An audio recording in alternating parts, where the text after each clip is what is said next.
Hello everyone. तो पहले हम थोड़ा रिकैप कर लेते हैं कि क्या अब तक हमने पढ़ा है क्या नहीं पढ़ा है, उसके बाद फिर हम आज की नई वीडियो स्टार्ट करते हैं। जो होती है वो अपोजिट होती है।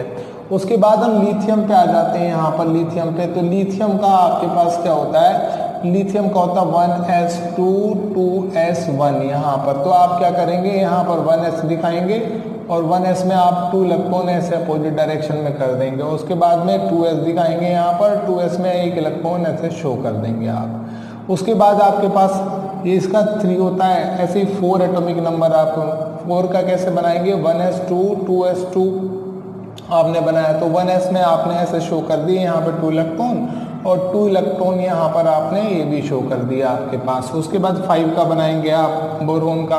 तो हम यहाँ पे करते हैं 1s2 2s2 आपने 2p1 आपने शो कर दिया। तो आपने यहाँ s बनाना है और s में यहाँ पर 2 इलेक्ट्रॉन भरने हैं। फिर आपने यहाँ पर 2s बनाना है, उसमें आपने 2 इलेक्ट्रॉन ऐसे 1 by 1 4 यहाँ आएगा, 5 यहाँ आएगा, 6 यहाँ आएगा, 10 भर चुके हैं। अब यहाँ 3s का नंबर आ गया, यहाँ पर आपने 1 इलेक्ट्रॉन। n+l रूल आज का ये हमारा जो टॉपिक है, n+l रूल। पहले हम अब इसको डिस्कस करते हैं कि कहाँ और कैसे एप्लीकेबल होता है। जैसे हम इनिशियल स्टेट में कोई इलेक्ट्रॉनिक कॉन्फ़िगरेशन बनाते हैं, हमने बनाया 1s2 2s2 2p6 3s2 3p6 4s2 और 3d आपके पास 10। तो हम यहाँ तक बना रहे हैं, हमने कहाँ तक बनाया, 30 तक बनाया है। एटॉमिक नंबर 30 तक का 30 का हमने इलेक्ट्रॉनिक कॉन्फ़िगरेशन बनाया। पर बहुत सारे बच्चों के मन में ख्याल आता है, क्वेश्चन आता है कि भाई ये 4s जो है ये पहले क्यों आ रहा है और 3d बाद में क्यों आ रहा है। जनरली ये 4 सब सेल में एग्जिस्ट कर रहा है। देखो 4s हमारा करता है यहाँ पर एग्जिस्ट, 4s हमारा यहाँ एग्जिस्ट करता है और 3d हमारा यहाँ पर एग्जिस्ट करता है। पर जो हमारे ये सीक्वेंस है हमारे पास, इस सीक्वेंस में 3d बाद में आ रहा है और 4s पहले आ रहा है। ये क्वेश्चन को सोल्व करने के लिए, इसी तरीके के क्वेश्चन को सोल्व करने के लिए हमें n+l रूल को जानना जरूरी होता है। तो हम लिख लेते हैं यहाँ पर सबसे पहले एक 4s और यहाँ पर आपने 3d, ये आपने लिख लिया पहले यहाँ पर।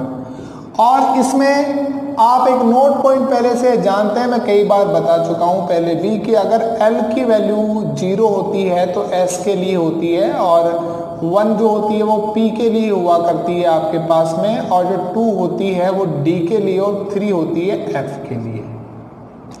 चूंकि यहाँ पर s है तो n की वैल्यू तो यहाँ पर 4 हो गई और l की वैल्यू s के मुताबिक यहाँ होनी चाहिए 0। तो 0, अब यहाँ पर n+l को फाइंड करने लगेंगे आप तो आएगी वैल्यू 4। और यहाँ पर n की वैल्यू कितनी है आपके पास 3 और d की वजह से जो l की वैल्यू आपके पास आ रही है वो आ रही है 2। n+l को अगर हम देखें, n+l को देखें तो आ रही है 5। ये जो हमारे पास सीक्वेंस है अबव प्रिंसिपल के मुताबिक हमने जो बनाया 1s 2s 2p 3s 3p 4s, तो हम कहते हैं कि ये जो इंक्रीजिंग ऑर्डर 1s से ज़्यादा एनर्जी इसकी है, वहाँ पर इसकी है, यहाँ पर इधर, तो बढ़ता हुआ क्रम है ये, बढ़ता हुआ सीक्वेंस है ये। तो n+l रूल ये कहता है कि जिसके लिए n+l की वैल्यू ज़्यादा होगी उसको बाद में रखा जाएगा। तो यहाँ पर n+l की जो वैल्यू है वो आ रही है 5 और यहाँ पर n+l की जो वैल्यू है वो आ रही है 4। तो इससे ज़्यादा एनर्जी 3d की हुई, इसीलिए ये सीक्वेंस में बाद में आया। तो n+l रूल हमें ये एक्सप्लेन करता है कि जिसकी एनर्जी का जो बढ़ता हुआ क्रम है। पर एक क्वेश्चन हमारे मन में और आ रहा है, एक डाउट है, एक क्वेश्चन है, उस क्वेश्चन को देखते हैं, उसके बाद फिर बात करते हैं हम कि n+l रूल के मुताबिक हम क्या करते हैं।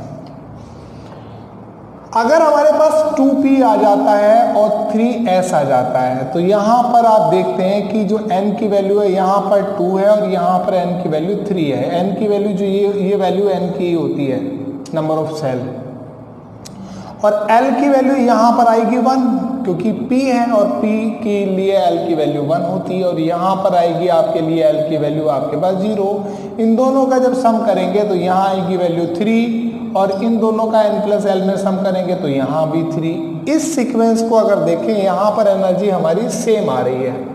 जहाँ एनर्जी सेम आ जाती है वहाँ पर n की वैल्यू को प्रेफर किया जाता है, जिसके लिए n की वैल्यू कम होती है वो पहले आता है। इसीलिए 2p इस सीक्वेंस में पहले आ रहा है और 3s बाद में आ रहा है, क्योंकि n प्लस एल की वैल्यू दोनों के लिए सेम है, सेम वैल्यू आ रही है। बट जब सेम वैल्यू आ जाती है कम होती है उसको पहले रखा जाता है।